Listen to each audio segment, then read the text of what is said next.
지난주에는 예수님 부활하시고 승천하시면서 남아있는 자들에게 선교적 삶을 살도록 요구하셨다. 선교에 대한 이야기를 좀 드렸습니다.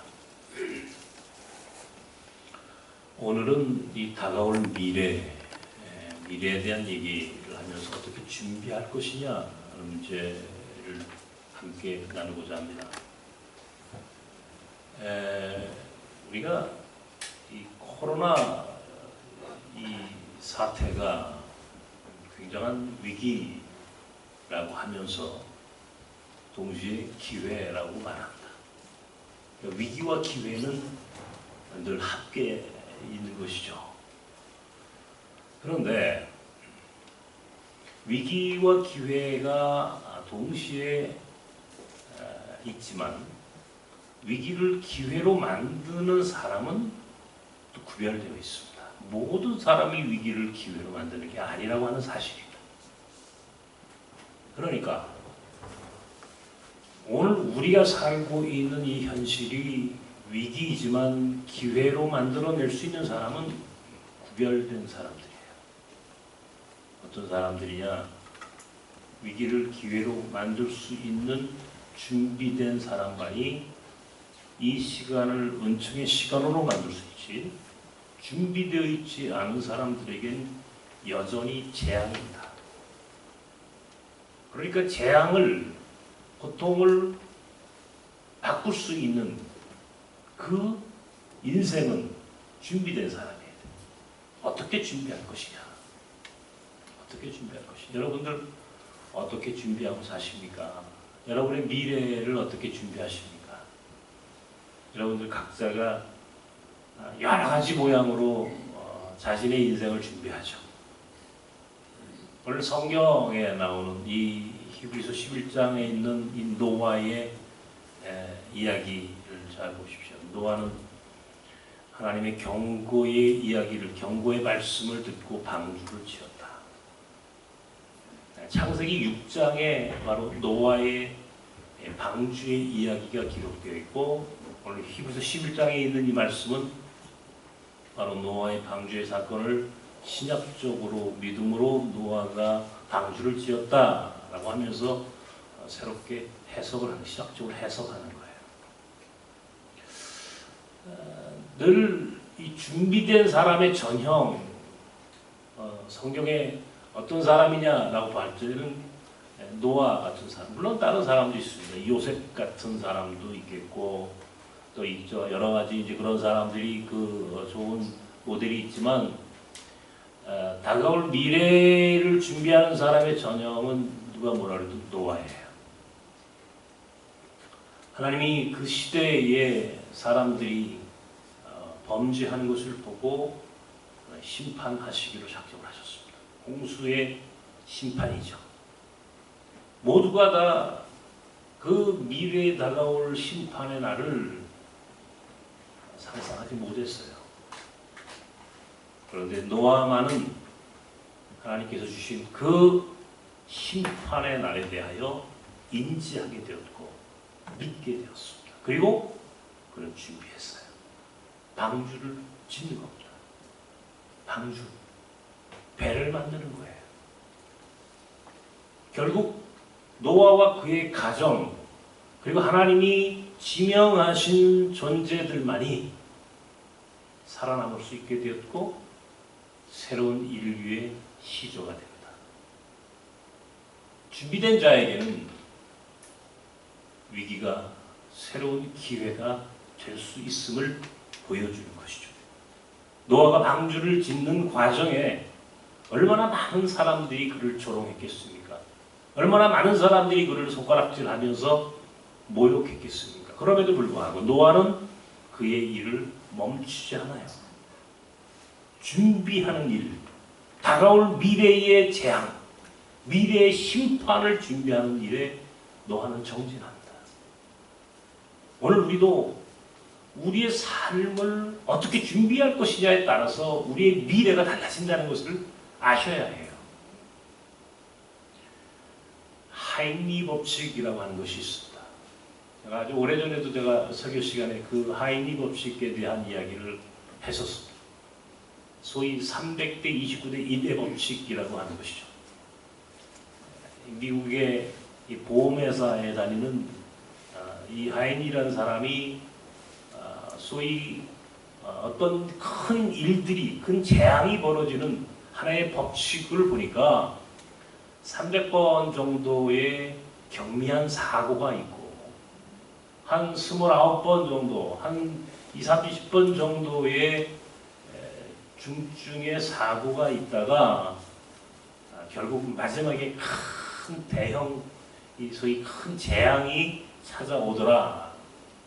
그러니까는 이 세상을 살아가는 데 있어서 지혜로운 사람은 지금 당장 일어나는 일들을 보면서 미래에 어떤 큰 일이 일어날지를 미리 예측하고 준비하는 삶을 살아야 한다.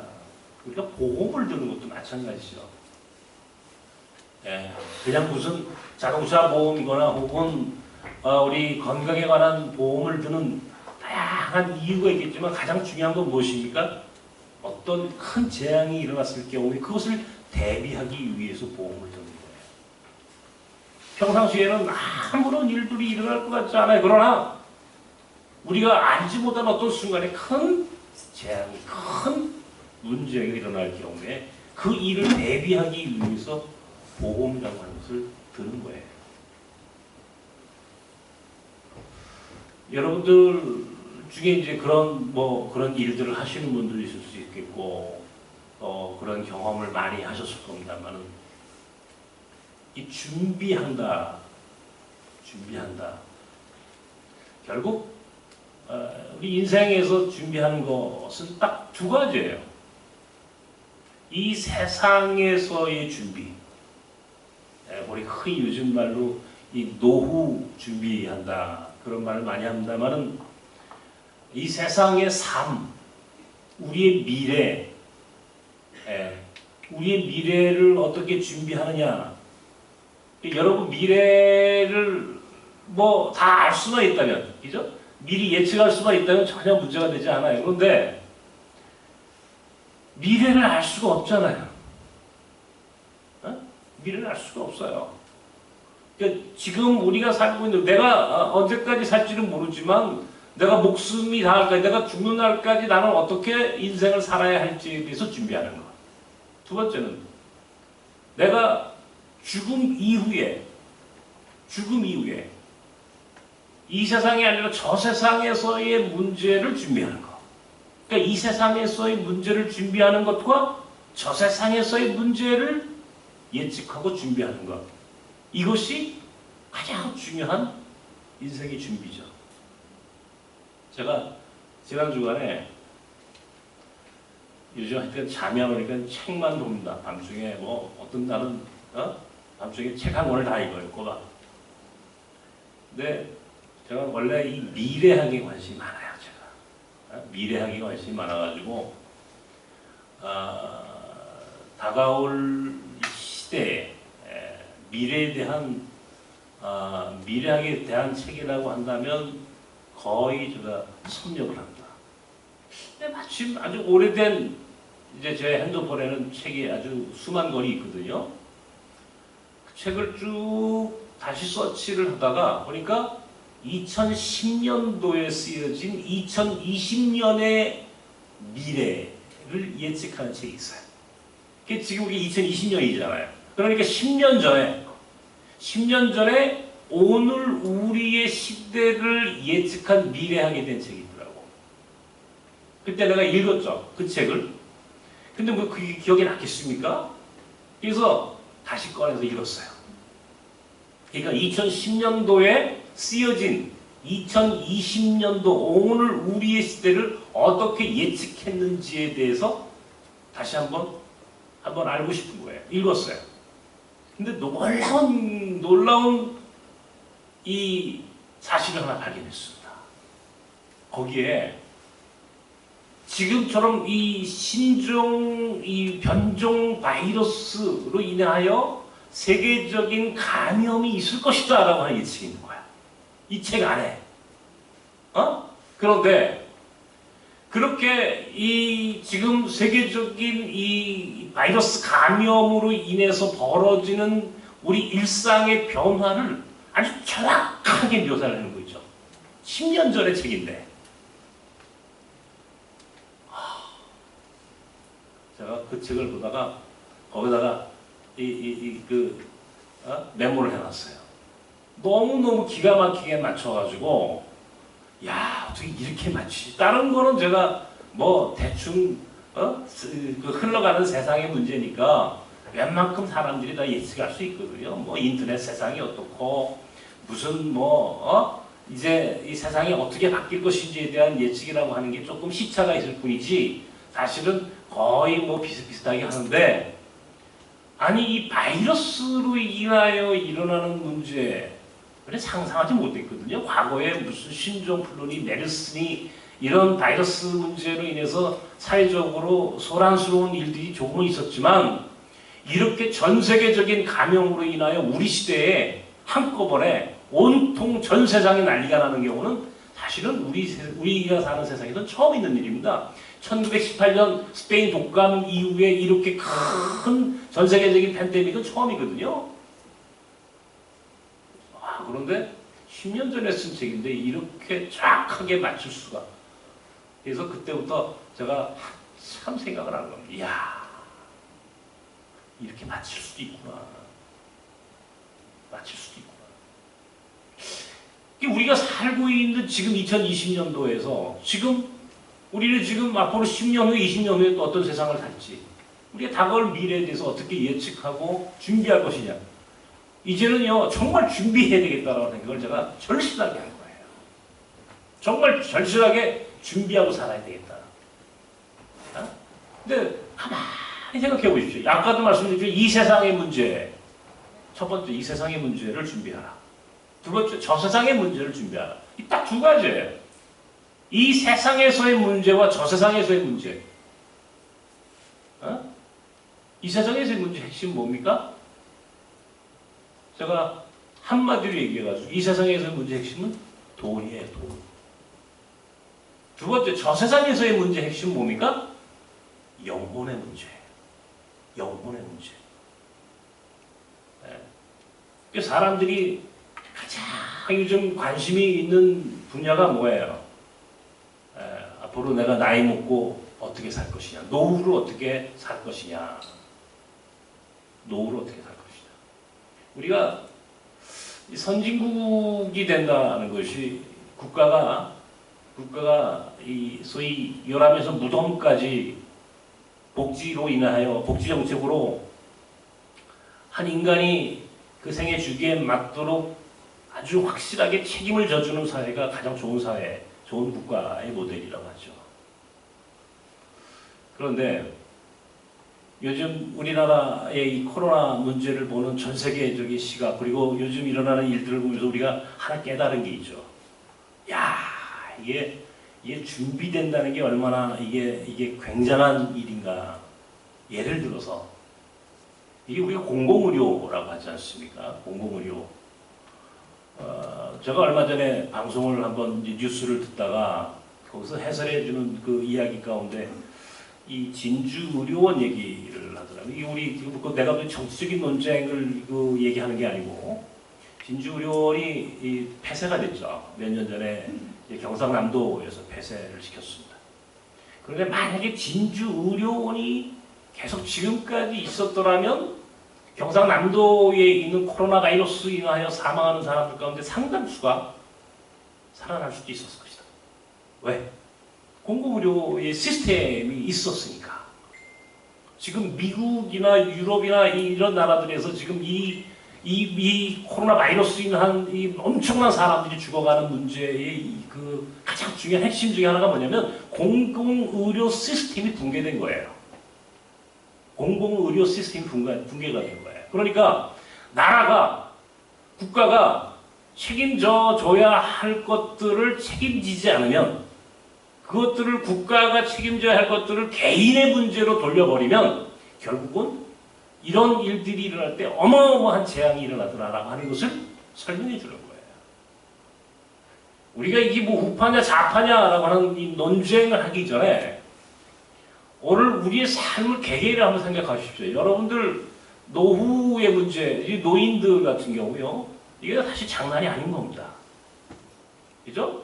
요즘 우리 국가가 노인들에게 그래도 한 30만 원씩 이렇게 주는 일들도 있고, 또 이번에 긴급 재난 무슨 구호 기금으로 해가지고, 우리 어머니는 경기도에 사시는데, 이게 저 30만 원, 아니, 15만 원을 받으셨어요, 우리 어머니가. 또 우리 미국에 있는데 동생네 것까지 해가지고 하여튼간 이렇게 저렇게 해서 60만 원을 챙기셨어요. 얼마나 좋아하시는지. 어저께는 점심때 그걸로 누구에게 밥을 사주셨대요. 너무 좋아하시는 거예요. 우리 어머니가 60만 원이 없어서 그런 게 아닌데 그게 아마 노인들에게 있어서는 굉장히 큰 위로가 되고 기쁨이 되는 거예요. 이번에 또 아마 5월 중에 또 전 국민에게 국가가 또 긴급 재난기금을 좀 주겠다고 하지 않습니까? 잘하는 거죠. 그렇게 해서 국가가 책임질 수 있는 부분들은 국가가 책임을 지고, 그러나 그렇게 해가지고 완벽하게 책임져지지는 않아요. 네. 이게 참 문제죠. 이 돈 문제를 얘기하는 거예요, 여러분. 제가 우리 코로나로 인해서 지금 우리 공동체, 우리 몽골 학교, 역파송 선교, 사실은 뭐 우리가 굉장히 그 돈을 많이 써야 하는 그런 공동체입니다. 어렵죠. 그런데 제가 이번 일들을 경험하면서 제가 새삼 아주 간절하게, 아주 절실하게 느끼는 것이 하나 있습니다. 이 지속 가능한 선교라고 하는 말, 내가 늘 쓰는 말이에요. 그냥 이벤트, 한번 뭐 있다가 사라지는 게 이벤트로서의 선교, 그냥 그런 선교가 아니라 예수님 오실 때까지 정말 이 땅에 하나님의 나라가 만들어질 수 있는 가장 좋은 선교적 모델을 만들기 위한 가장 중요한 전제 조건은 뭐냐면 경제적인 자립이에요. 돈 문제를 해결하지 못하면 우리 같은 이런 공동체에는 살아남을 수가 없다.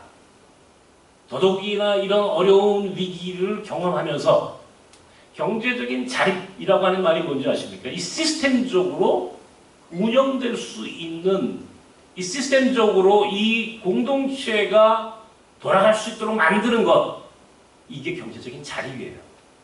그러니까 어떻게 돈의 문제를 풀 것이냐. 그래서 선교를 하는 데 있어. 학교를 운영하는 데 있어. 역파송 선교사를 보내는 데 있어. 어떻게 지속 가능하게. 어떤 일이 있어도, 어떤 코로나보다 더 위중한 일이 있어도 문제없이 돌아갈 수 있도록 만드는 길이 무엇이냐. 이게 제가 아주 오래된 그 고민이지만 이번에 아주 절실하게 느낍니다. 결국은 이것이 노아의 방주로구나.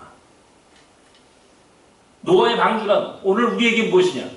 이 세상을 살아가는 사람에게는 돈의 문제를 해결하는 것이다. 돈의 문제를 해결하는 것이다.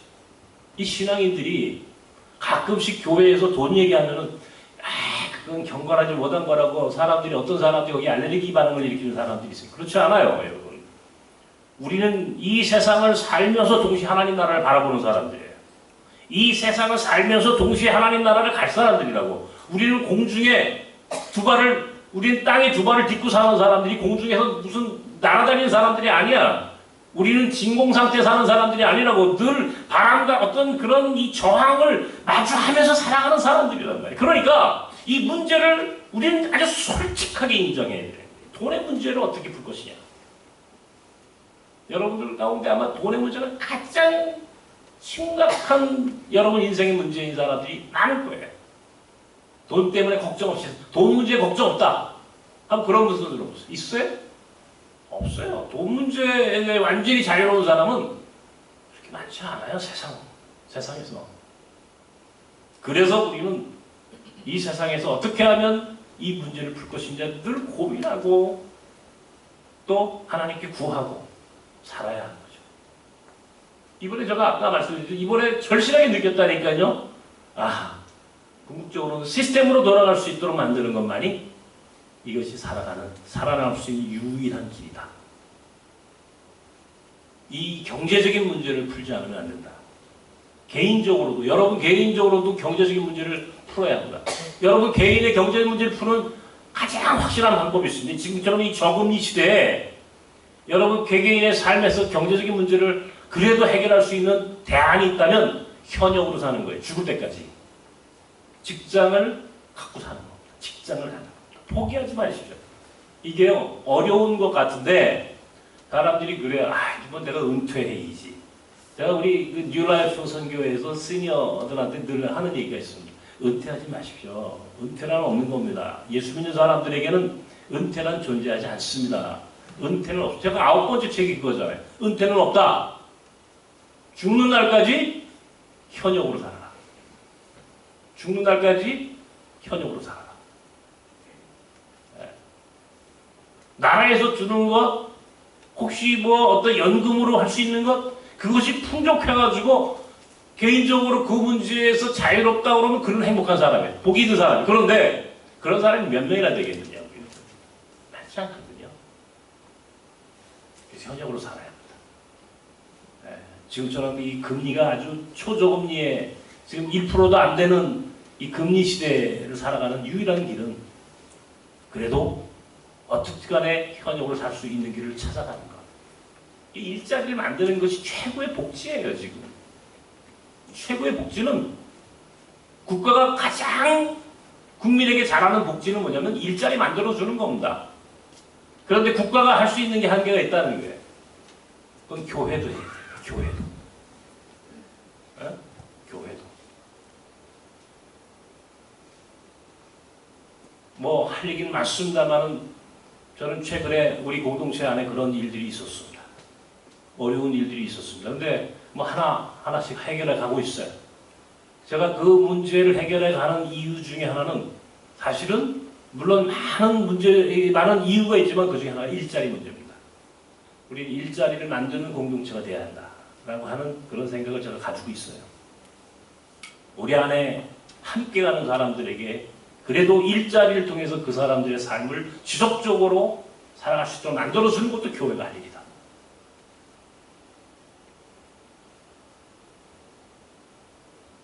두 번째는 영혼의 문제입니다.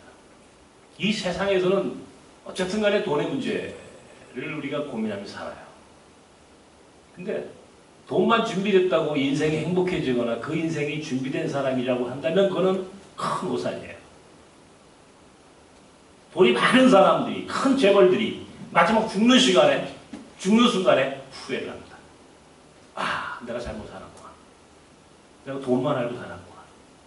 이 삼성의 이병철 회장이 돌아가시기 직전에 그가 이 캐톨릭 사제에게 편지를 보내서 물었다는 그 물음이 있었다는 거 아닙니까? 과연 천국이 존재합니까? 라고 물었다. 천국이 존재합니까? 그 돈 많은 한국의 최고의 재벌도 사실은 돈 문제에서 그렇게 걱정거리가 없었을 사람인데 막상 죽게 되는 순간에 그가 고민하기 시작한 것은 죽음 이후에 저 세상의 문제를 준비하지 않았다라고 하는 사실이었어요. 그러니까 이 세상의 문제만 준비하면 안 된다는 거예요. 한마디로 얘기해가지고. 저 세상의 문제, 이거 준비해야 될 문제예요. 그러니까 이제는요, 준비된 사람만이 위기를 기회로 만든다고 그랬잖아요. 준비된 사람만이. 돈 문제를 해결하는 방법은, 그래서 제가 이제 이 10번째 책을 이제 구상 중에 있습니다. 제가 이제 조금 쓰다가 말았는데, 요즘에 뭐 시간도 좀 있고 해서 10번째 책을 쓰다가, 소위 성서적 경제관에 대한 책을 지금 준비하고 있습니다. 성서적 경제관. 우리 예수 믿는 사람들은 과연 어떻게 경제적인 관점을 갖고 세상에서 살아갈 것인가. 저게 아주 굉장한 관심사예요. 저는 그 문제를 성경 안에서 찾고 싶은 거예요. 성서에서 말하는 돈. 성서는 과연 우리 인생의 문제를 어떻게 해결하라고 이야기하는가. 돈의 문제를 어떻게 해결하라고 이야기하는 거야. 성경에 있는 사람들은 어떻게 이 세상에서 성공적인 삶을 살 수 있었던가. 이 문제에 대해서 성서적인 배경을 갖고 한번 책을 써보는 것. 이게 저는 10번째 책에 대한 제 구상입니다. 기대하십시오. 그런데 그렇게 그 책을 준비하다가 문득 떠오르는 것이, 자, 이 두 가지 문제, 돈의 문제와 영혼의 문제를 이게 균형 있게 다루지 않으면 안 된다라고 하는 사실을 깨달았어요. 돈의 문제와 영혼의 문제, 내 육신의 문제와 내 영혼의 문제를 균형 있게 이걸 다뤄야만이 준비된, 바로 이것이 노아가 준비했던 방주의 개념이 오늘 우리에게 적용되는 거예요. 근데 과연 어떻게 이 영혼의 문제를 해결하고 살 것이냐. 이 영혼의 문제, 소위 신앙이라고 하는 가치, 이 신앙이라고 하는 가치를 어떻게 구현하면서 우리가 미래를 준비하는 삶을 살아갈 수 있도록 만들어 줄 것이냐. 이게 교회 할 일이죠, 사실은. 교회 할 일이죠. 이게 신앙이, 우리가 이 기독교가, 이 교회가 존재하는 이유, 여러분들에게 신앙생활 하십시오라고 하는 이유가 바로 그거죠. 그런데 여기에서 우리가 오류를 범했어요, 한국교회가. 어떤 오류를 범했냐면, 사실은 이 영혼의 문제를 얘기하고, 목사님들이 뭐 수도 없이 설교를 합니다. 그래서 저부터 평생 설교하고 살았던 사람이니까. 그런데 정말 정작 오늘 우리 기독교인들에게 정말 깊이 있는 영혼의 문제를 해결해 주는 역할을 했을까? 이런 무릎을 한번 가져보는 거예요, 제가. 더욱이 이 코로나 이 사건 이후에, 코로나 사태 이후에 신앙생활에 대한 문제. 이게 우리 여태까지 예수를 믿었다고 하는데 정작 그렇게 잘 믿고 살았는가? 어때 여러분, 지금 이 방송으로 예배를 드리시는 분들, 지금 여러분의 자세를 한번 잘 보십시오. 여러분 지금 진지하게 예배를 드리고 계십니까? 여기 계신 분들은 지금 어떠세요? 여러분들 지금 꾸벅꾸벅 졸고 계신 거 아니에요? 우리 어머니가 사실 평생 교회를 한 번도 안 빠지신 분입니다. 우리 어머니가. 굉장히 정말 아주 한 교회고, 평생 한 교회만 섬기신 분이에요. 그게 아마 우리 어머니한테는 자랑거리일 수도 있어요. 나는 한 교회에 평생 한 번도 빠지지 않았다. 근데 이분이 코로나 사태로 인해서 거의 2달 이상을 예배를 지금 못 가셨어요. 2달. 오늘도 못 가셨어요, 오늘도. 근데 어떤 일이 재밌는데, 우리 어머니한테 이제 이 얘기했다면 이제 혼날 텐데, 어떤 일이 벌어졌냐면, 2달쯤 지나니까, 근데 주일날 저녁이면 내가 꼭 우리 어머니한테 가서 저녁을 먹거든요? 어머니 오늘 뭐 하셨어요? 그럼 어디 놀러 갔다 오셨어요? 놀러 갔다 오신 거야. 옆집 아줌마하고 꽃 구경 갔다 오셨대. 아니 근데 이게 한 번만이 아니고 이제 매주야, 매주. 그 교회를 안 가시면서, 그렇다고 우리 어머니 핸드폰 이게 스마트폰을 잘 못 쓰시니까, 노인들이니까 이게 인터넷 인터넷 예배, 동영상 예배도 잘 드리기가 어렵고, 이제 이게 이제 처음에 뭐 이렇게 몇 번 그런 이제 그 일들이 있었는데, 어느 순간부터는 주일 성수를 그렇게 평생의 자랑으로 생각하시던 우리 어머니가 주일날 꽃구경 다녀오신 거예요. 옆집 아줌마 가서 점심때 맛있는 거 먹고 오셨대. 이제 그것이, 그리고 이제는 교회 언제 오라고 그러나? 속으로는 이게 또 다음 주도 안 가도 되는 거 아닌가? 이렇게 생각하시는 것 같아, 내가 볼 때. 이야, 이게 우리 어머니 평생 신앙생활 자랑하시더니 저것밖에 안 됐구나. 내가 요새 그런 생각을 한다고. 여러분도 그렇게 생각하지 않으세요? 집에서 인터넷으로 이 동영상으로 예배를 드리다 보면은 처음에는 다 소파에 앉아가지고 탁 드리다가 어느 순간에 그냥 누워서 비스듬히 누워가지고 꾸벅꾸벅 졸다가, 에이 오늘 목소리 이렇게 설교가 긴가? 아마 지금 이 방송 들으시면서 아주 속으로 불평하는 분들이 계실 거라고. 그러다가 그냥 뭐 에이, 야, 이게 그렇게, 이게 정말 그 가장 중요한 본질적인 이 예배라고 하는 문제마저도 그렇게 아주 절대적인 가치로 생각하던 오늘 교회가 오늘 이 코로나 문제로 인해서 예배도 동영상으로 예배를 드려야 되고 앞으로 이것이 언제까지 갈지는 아무도 모르는 지금 상황. 과연 우리가 믿고 산다는 것이 이게 제대로 믿고 살았나라고 하는 아주 본질적인 의심이 들잖아요. 우리 자신에 대해서. 그런 물음이 여러분에게 없습니까? 내가 지금 예수 잘 믿고 있는 거야? 어때요, 여러분? 그런 생각 안 드세요? 저는요, 목사인 저부터 때로는 그런 의심을 제가 스스로 저에게 하고 있어요. 내가 제대로 내가 신앙생활을 하고 있는 신앙인인가? 그런 물음을 저에게 묻는단 말이에요. 오늘도 이 설교를 준비하면서 노아가 방주를 만들었다. 우리가 방주 만들었다 그러니까 사람들이 너무 쉽게 생각해. 어떻게 생각하냐면 교회가 방주다 그래. 그래가지고 뭐 교회 이름도 방주교회도 있고 아예 교회를 방주처럼 짓는 사람도 있어. 교회에 왔다 갔다 하면 그게 방주에 왔다 갔다 하는 것처럼 생각해. 아니에요, 여러분. 교회가 방주가 아니죠. 교회 안에 들어가는 거, 교회 안에 들어가는 거야, 그냥. 오늘 우리 신앙이 결국 어떤 면에서 굉장히 이중적일 수밖에 없었다라고 하는 것에 대한 결국 우리 신앙이 이 본질과 멀어질 수 있다라고 하는 가능성을 어디서 찾느냐면 바로 이 도그마예요. 교회. 교회에 대한 이해가 이게 잘못된 거야. 그냥 주일에 왔다 갔다 하면 방주에 왔다 갔다 한 거예요? 방주 안에 있는 거예요? 교회? 어디 교회 소속? 그러면 나는 그냥 죽으면 하나님 나라 가는 거야? 성경에 예수께서 하신 말씀이에요. 주여 주여 하는 자마다 다 천국에 가는 게 아니다. 주여 주여 하는 자마다 천국 가는 게 아니다. 천국에 갈 수 있는 사람은 아버지 말씀에 순종하는 사람이다. 하나님의 말씀을 따르는 사람이다. 교회에 왔다 갔다 한다고 저 세상의 문제가 해결되는 게 아니다 이런 얘기예요. 어떤 사건이 벌어지면 오늘처럼 이 코로나 문제가 이게 오래 갈 경우에는 집에서 예배 드리다가 신앙 잃어버리고 우리는 얼마든지 그럴 가능성이 있는 사람들이다 이런 얘기. 약한 거야 우리는. 약한 거야. 우리 속고 있어 스스로를. 나는 어느 교회 소속이니까. 한국교회가 정말 이 교회에 속고 사는 사람이 너무 많죠. 내가 어느 교회 소속이니까. 내가 어느 교회 소속인 거하고 하나님 나라 가는 것은 전혀 관계가 없어요.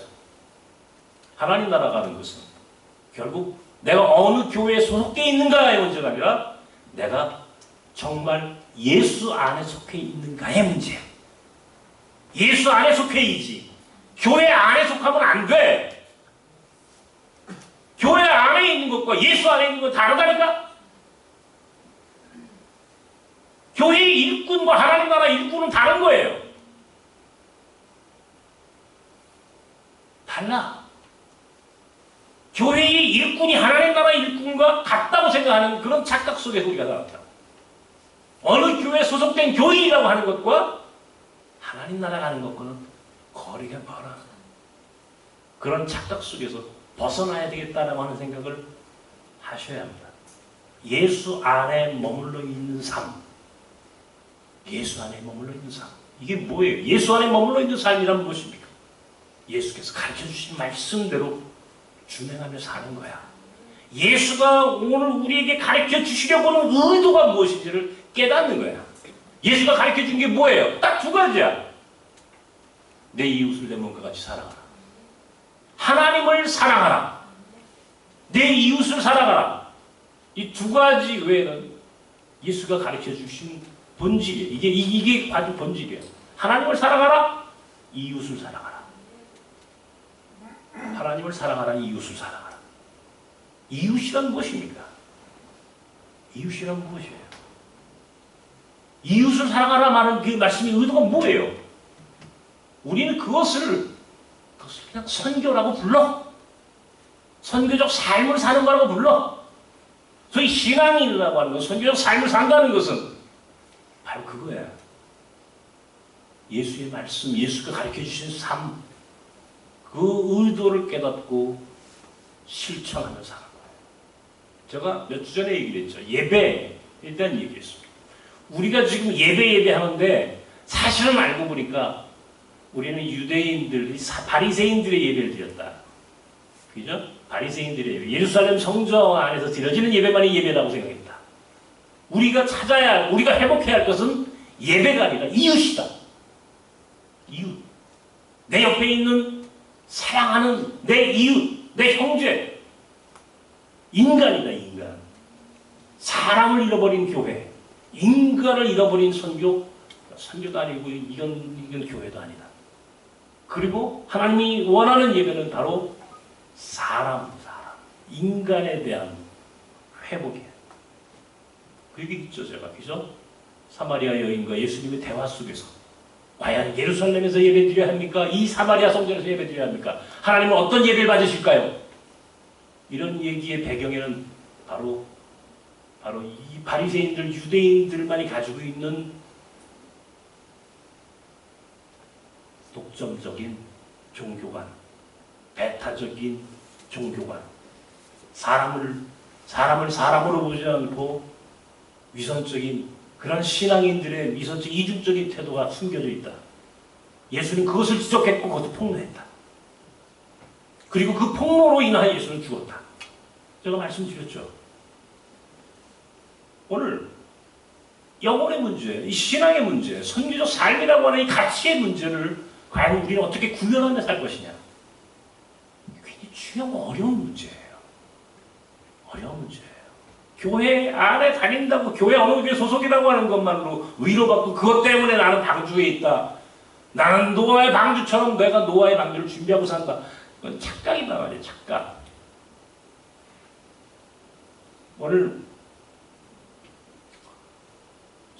제가 이 나섬 공동체, 나섬이라고 하는 공동체의 정신, 그리고 존재하는 이유는 뭐냐?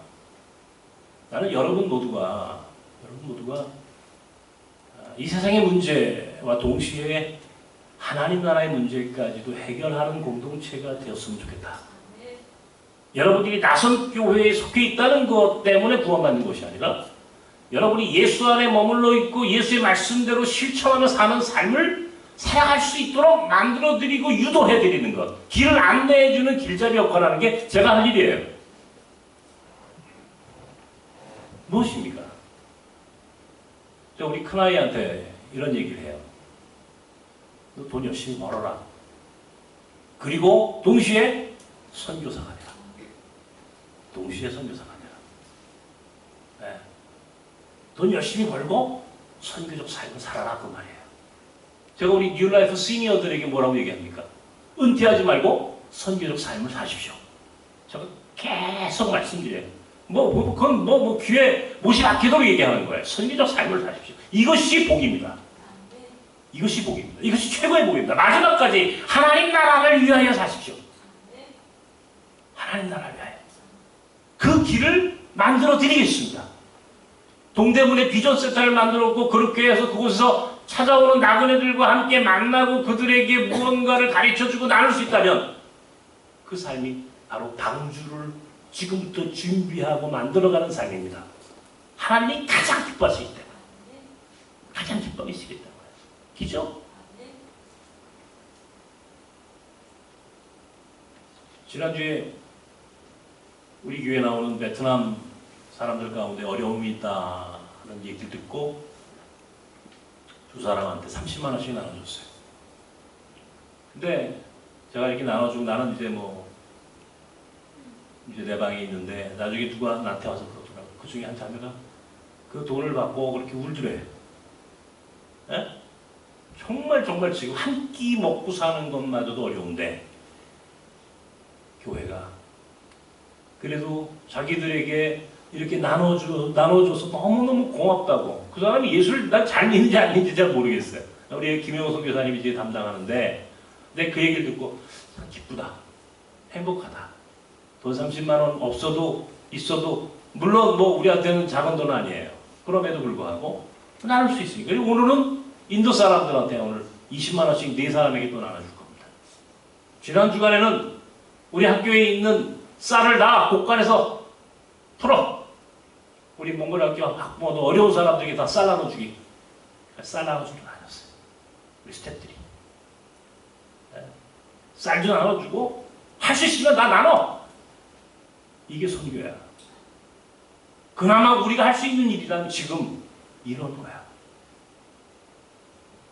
여러분들이 후원해서 터키의 우리 호잡 선교사 사역에 얼마나 큰 은혜가 있습니까? 별거 아니에요.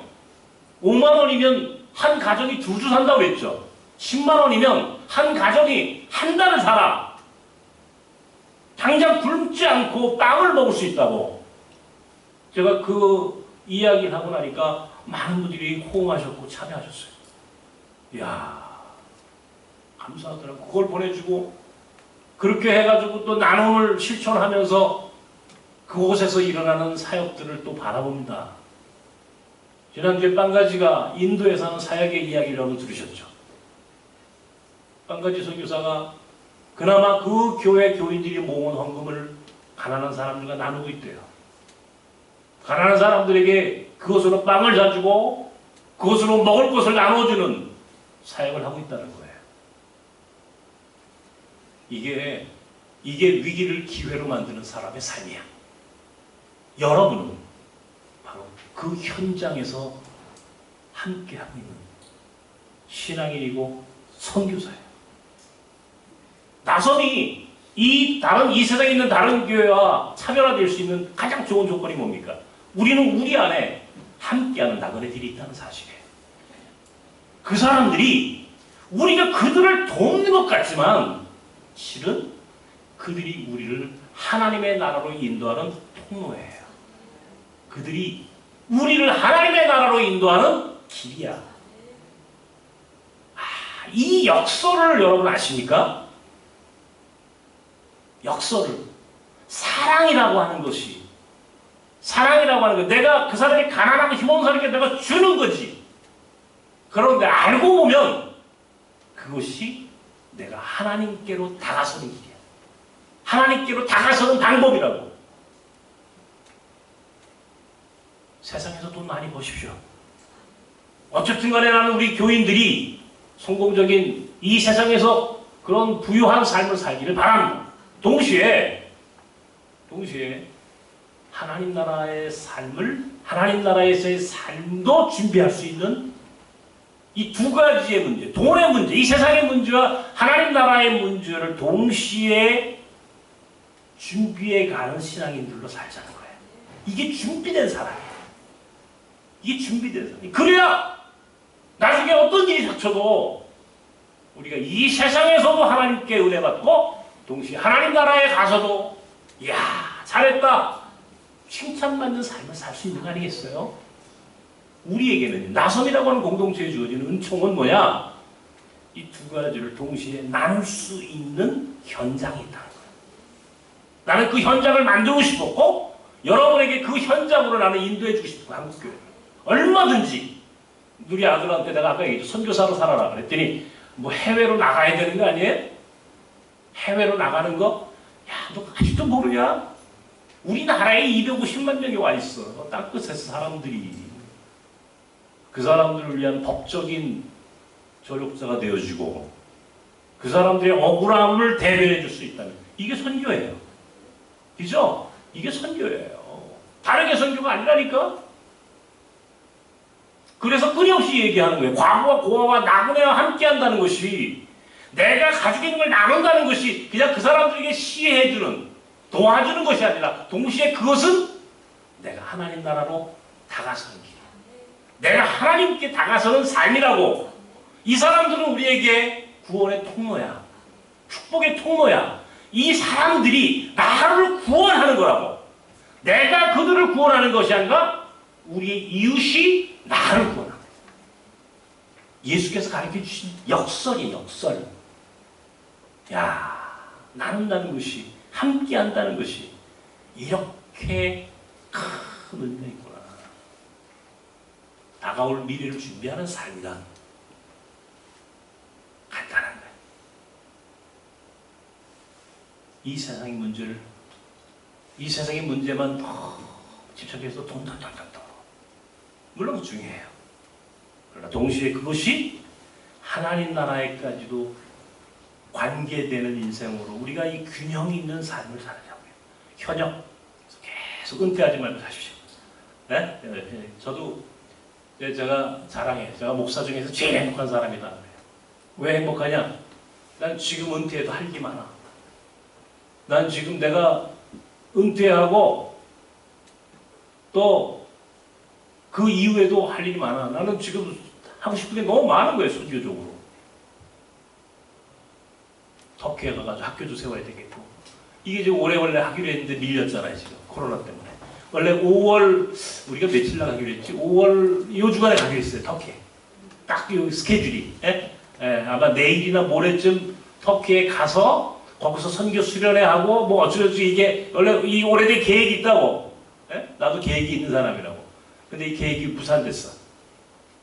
이번에 코로나 때문에. 근데 언젠가는 이제 이게 해결되면 가야죠. 가서 학교 세워야죠. 인도에 가가지고 학교 세워야죠. 베트남에 우리가 하는 일들, 이게 얼마나 중요한 일. 몽골에 하는 일, 이 평화 캠프 사역이라는 게 얼마나 중요한 일입니까? 사랑하는 성도 여러분, 이 세상에서도 열정적으로 사십시오. 동시에 하나님 나라의 일꾼으로 산다는 것, 이게 다가올 미래를 준비하는 성숙한 그리스도인의 준비되는 방주를 만드는 삶이라는 것을 잊지 마십시오. 그리고 지금 이 어려울 때일수록 오늘 우리에게 그런 삶이 더 요구된다는 것을 기억하시고 이때 더 하나님 앞에 헌신하고 하나님 나라 위에서 살아가는 저와 여러분이 되기를 주님의 이름으로 축원합니다. 기도합시다. 하나님 아버지, 우리 지금 함께 기도합니다. 짧게. 하나님 아버지, 오늘 우리에게 이 사명을 맡기셨습니다. 이 세상의 삶, 그리고 저 세상의 삶을 준비하는 노아가 방주를 만들듯이 묵묵히 또 우리도 그렇게 우리의 삶을 살아갈 수 있도록 우리에게 은혜를 베푸시옵소서. 함께 기도하십시오.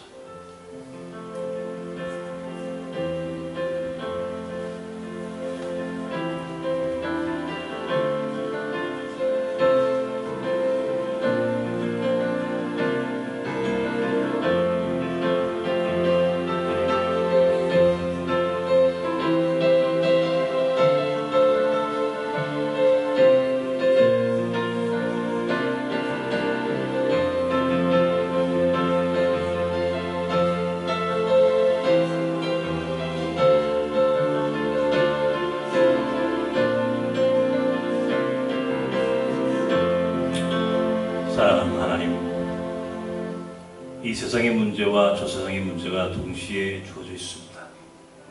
코로나 사태를 맞이하면서 이 위기를 기회로 만드는 삶은 준비된 자에게만 주어지는 총이라는 사실을 깨달았습니다.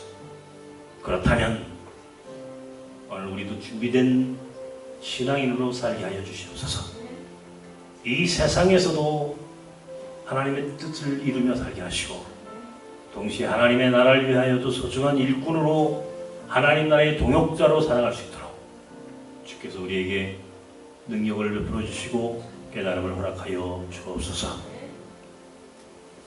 이제는 우리 예수 그리스도의 크신 은혜와 하나님의 사랑과 성령님의 동역사하시는 은총이 오늘 다가올 미래를 지혜롭게 준비하는 신앙인으로, 성숙한 신앙인으로 살기를 마음속 깊이 다짐하는 사랑하는 나섬, 그리고 나섬과 함께하는 모든 하나님의 사람들 가운데 이제 영원까지 함께 하시길 간절히 축원하옵나이다. 아멘.